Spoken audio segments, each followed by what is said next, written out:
Hello, fellow Benzo badass superheroes. It's Debbie with part two. Part one is titled Why Three Tapers Failed. If you have not watched that, I would highly recommend that you watch that first. This video, which is titled How to Prepare for a Taper, is based on those three failed tapers and the 5 years of knowledge that I have gained from this process. So let me first say that you would never in a million years do a 25-mile marathon without training first. That would be a recipe for a lot of misery. And the same is true with getting ready for a benzo taper. So, number one, you are going to want to educate yourself as much as humanly possible. When I first started out with my first taper, I had read the Ashton manual and I figured that that was really enough. I I had also read about, the two different ways to taper, which was dry cutting with a jeweler's scale and water titration. But again, that was really it. And I thought, I'm off and running. I'm going to do a water titration. I'm going to cut 20% a month and off I go. And again, clearly, as time went on, it was obvious that that was not enough preparation for what was to come. So, there are so many layers to educating yourself. So, what are those? One of them is diet.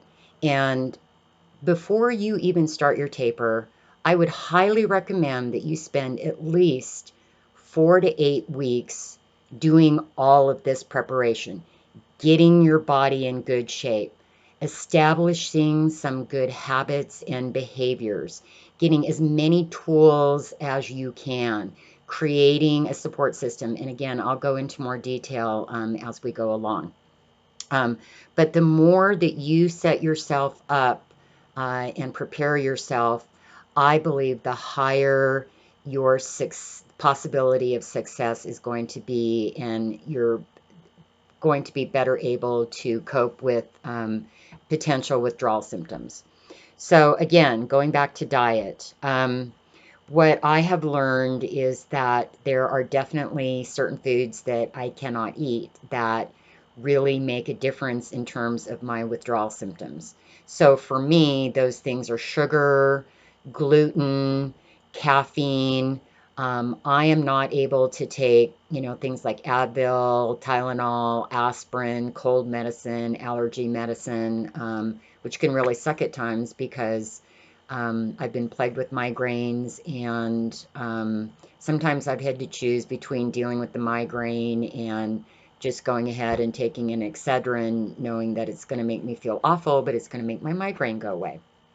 But anyway, in regards to food, everybody is different, but there does seem to be some commonalities in terms of what seems to kind of amp up those withdrawal symptoms. So get yourself on a good diet. And what does that mean? Getting rid of sugar, switching over to decaf, getting used to eating good, organic, healthy fruits, vegetables, protein, and getting rid of the carbs in your life, the noodles and the pasta and the rice and breads. Um, and then, even as you are tapering, you may want to keep a food journal, um, because for reasons that you will never be able to figure out, there will be certain foods that for some reason seem to bother you. And because of the fact that when you're tapering, at least for me, I wasn't thinking as clearly as I would normally. I had a hard time just keeping track of things or remembering things. And so it's kind of like the more you document, the more you can kind of go back and look at your notes. Exercise is another big one. I was not an exercise person prior to beginning tapering. But I put myself on an exercise routine now in preparation for my new taper. And the reason that it's important is because, one, um, Exercise has shown through studies that the chemicals that are released, especially when you're doing cardio, um, is very conducive to brain reparation, and just feeling better. You know, your body releases endorphins and oxytocin and all those kinds of good things when you're exercising, and that helps with withdrawal symptoms. And it also, again, helps heal your brain faster. Um, so I would highly suggest that you spend a month or two establishing some good habits. Cardio is the best, 15 to 30 minutes, at least 3 times a week, getting your heart rate up.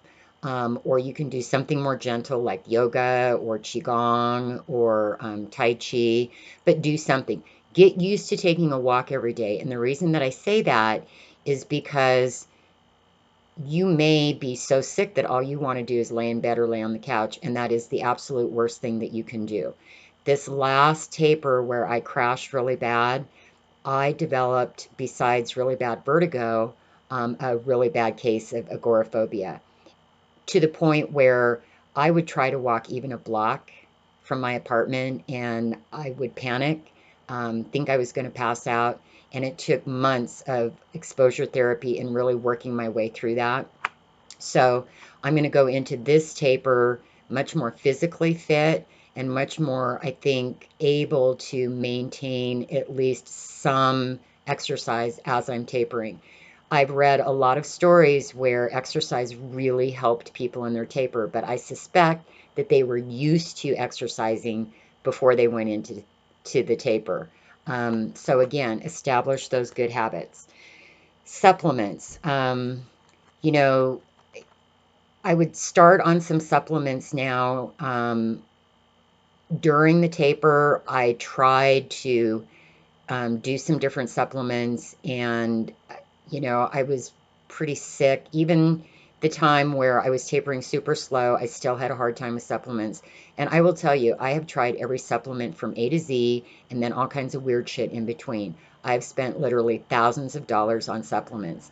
And really all I can say about that is some work for some people and the same ones won't for others. I mean, it's just trial and error. And I'm a huge advocate of trying, but I'm also a huge advocate of, again, trying to get on some supplements going into the taper. So what I've done now is I take a probiotic every day and I take a fish oil supplement that also has vitamin D in it because fish oil is very conducive to brain health. And even though my bottle of fish oil says, to take 2 to 4 tablets a day, I can only manage one. But one is better than none. So I've got my system used to taking them, and I'm hoping that I can continue to take them as I'm tapering. Um, Taper types and taper schedules. Again, there is the dry cut with jeweler scale and water titration. On the water titration, if you're going to switch over to that, what you're going to want to do is switch over to it and give yourself a month or two to get used to it because you will feel it. And I have read other people where when they switched over to a water titration, they felt it too. Why? Who knows? I think that the benzos make our system so sensitive that we just kind of feel everything. Um, so you're going to want to decide what kind of taper you're going to do and let your system get used to that. And then on taper schedules, this is probably the thing that I emphasize the most, is you cannot be rigid in your taper schedule. And I know mentally you go either I want to get off of this as fast as I can, or it's not going to be as bad for me. Um, the best thing that you can do for yourself is let your body dictate the rate at which you taper, because it will tell you. I learned from those 3 taper attempts that the best taper out of all 3 was the one when I went super slow. I was very, very functional. I felt pretty good, and I got way down in my dose. And if it hadn't been for the whole having to switch brands, I think that I could have continued that all the way down, stepped off, and really been pretty good when I stepped off. Um, so I would suggest that when you start tapering, start with a small, teeny tiny cut and give yourself some time to see how your body reacts to it. There is a lag time in these, depending on what you're tapering off of. And for me, I seem to have like a 30-day lag time. I could make a cut and yeah, I would feel it, 3 or 4 days out, but when I made big cuts, it was the 30-day mark where I really, really felt it. So you kind of have to take that into account. It's much easier to start with small cuts and then make bigger ones than it is to make big ones and then try to get on top of it. Trust me on that one. Um, Kindling, I talked about that in my first video, so I don't want to spend too much time on that other than to say you do want to avoid that at all costs. And that's why if you prepare adequately and you start slow and stay slow and go slow and listen to your body and not get into that trap of um, updosing. It's probably one of the best things that you can do for yourself because once you get to that place of kindling where I'm at now, I mean, there's just no going back. I've held for a year and I'm just not as stable as I've been in the past. And so I just am where I am. So the next thing is to prepare yourself in terms of what to expect. And this is kind of a double-edged sword because you should watch as many success stories as you can. If you've watched my other videos, you know that I harp a lot on Benzo buddies and YouTube in terms of those horror stories because there's a ton of them out there and all they're going to do is scare the shit out of you. And then when you're scared, you got adrenaline, you panic, it makes withdrawal worse. And to me, it's kind of similar to, you go buy a red Jeep and then all of a sudden you see red Jeeps everywhere. And it's the same kind of concept. If you're watching horror stories, um, you start going, oh my God, that's going to be me. Or, oh yeah, I am feeling like that. Same thing with, the list of symptoms, which I think is important to read so that, again, you know what to expect. And, there's lists out there that list up to 110 different possible withdrawal symptoms. But again, you've got to be careful because, you start reading through that and you go, all of a sudden you are having these symptoms. Same thing with benzo buddies. Great to get on there and ask some questions and then get off or get on there and read success stories. But don't get into these conversations where you're comparing symptoms because you'll get into this weird thing of, my symptoms are worse than your symptoms. And then it just becomes this whole ugly cycle. But the reason that I think it's good to arm yourself with potentially what to expect is so that if things do get really rough for you, it doesn't just completely take you by so much surprise and shock that you just stop your taper or you don't hang in there long enough to get over that hump. Um, I, because of the 5 years and the 3 attempts that I've made, for me, I'm really familiar with the withdrawal symptoms. And so they don't scare me nearly as bad.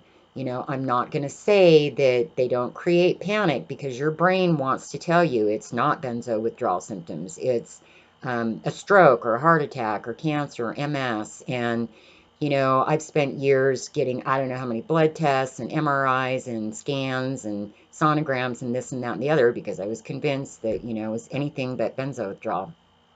Um, so, you want to become familiar with that. And I'm not saying to ignore symptoms because there may be some serious stuff that does need to be checked.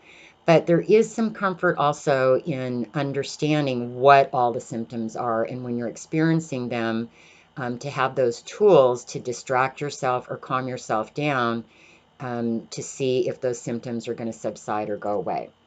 The next thing is, I think, also incredibly important, which is a support system. And because I'm kind of a loner and, I hate asking for help, with my other tapers, I just kind of made decisions about, what I was going to do. And I wasn't going to tell anyone because there was a lot of shame. And, the few people I did talk to about it, it's just such a difficult thing to explain because, people don't understand the difference between addiction and physical dependence. And that this is such a lengthy process. And so I did not create the kinds of support systems that I think would have really helped a lot. So that's going to be a big thing this time. And so I am working with three professionals, a counselor, my doctor, my chiropractor, who's also a wellness practitioner, on setting up a taper schedule, making sure that it makes sense. Because last September, when I did my weird taper, I didn't even tell my doctor I was going to do it or what I was going to do. And in hindsight, and we've talked about it, she's like, well, if you had talked to me about that and told me what you were going to do, I would have said no. So I'm more humbled this time. Uh, and also, I am going to humble myself and put in place people that can run my business, that can buy me groceries, can cook for me, can clean for me, can do my laundry, can cheerlead for me because I've had I've had some times where it was rough, and I think if I would have just had someone that I could call and they could just walk me through this or get me over that hump, I think, the chances of proceeding through those tapers would have been much higher. The next thing that you're going to want to do is mentally prepare yourself. And so again, if you've had any kind of childhood trauma or situational trauma, I would hook up with a counselor and I would work on that because the body holds trauma and it will affect your withdrawal symptoms. There's a lot of books on there on that. You can go research it. I've got a video on that. Um, and establish again good mental habits. And so I would do a lot of research, reading, and watching videos. Joe Dispenza is great. Bruce Lipton is great. I am going to provide a link below on a really fabulous video on mindfulness and meditation. And I would tell you, at least based on my past experience, during some of the roughest days, meditation got me through them. I mean, I literally had days where it was like minute to minute, and meditation and listening to calming music or spoken meditations on my Kindle with earphones was the difference between night and day for sure. Um, so, I would look into all the different ways that you can manage anxiety. Again, whether that's mindfulness or meditation, breath work is awesome. I would search that out. That would be another thing. If you could start doing some breath work every day and then take that into your taper, that's going to be helpful because the more oxygen you get into your body, um, the quicker your brain is going to heal. And it just makes you feel better. Um, Also, massage, acupuncture, and chiropractic, we all have different symptoms. For me, especially this last time, I had a tremendous amount of neck pain, which then caused a whole bunch of vertigo. So I started seeing a chiropractor, which helped a lot. And I do massage once a week. In the past, I was doing acupuncture, and that helped tremendously. But now I live someplace where, the nearest acupuncturist is 45, 50 miles away, and that's just not going to work for me. But if you can do it, I would do that. Um, the next thing, which, really plays into the mental aspect of this, is you have to get really, really clear on why you want off of these and how these drugs have affected your life. And more than anything, all those amazing, wonderful things that you're going to do once you're off. For me, I feel like this drug has taken 5 years of my life. And it's just been, one struggle after another. Um, and I have not been able to be the mom that I want to be. I've not been able to be the grandmother I want to be, the business owner, the friend. Um, and I am crystal clear. And I have a big list of these things that I'm going to do when I get off these drugs. And I am so excited about that. And because we are visual human beings, I would highly suggest that you get a bulletin board or a chalkboard, get index cards, and put pictures of where you want to go. Write yourself notes and put them everywhere on, what you want to do and um, motivational sayings. A habit that I've gotten into is I watch motivational videos every day, sometimes 2 or 3 times a day, um, because there's just something about them that just releases those good chemicals and gives you hope and motivation. And we need a lot of that while we're going through this. Um, and then lastly, don't get impatient. I know I've already talked about this, but it's easy to do. You're so sick and you're so tired and you're so exhausted and you've given up so much and it's just such a struggle. And you think, well, the sooner I get off of this, the better. And then you put yourself into a tailspin that, either you can't manage, and then you stop tapering or you updose, um, or you get into a situation where you can't stay on top of everything and you get off too fast and then you risk what's called protracted withdrawal symptoms, which again you can search that. That's part of the education thing, and that's why I feel like cutting too fast, for me at least, represents too much of a risk factor, because I don't want to be 2, 3, 4 years out still feeling horrible.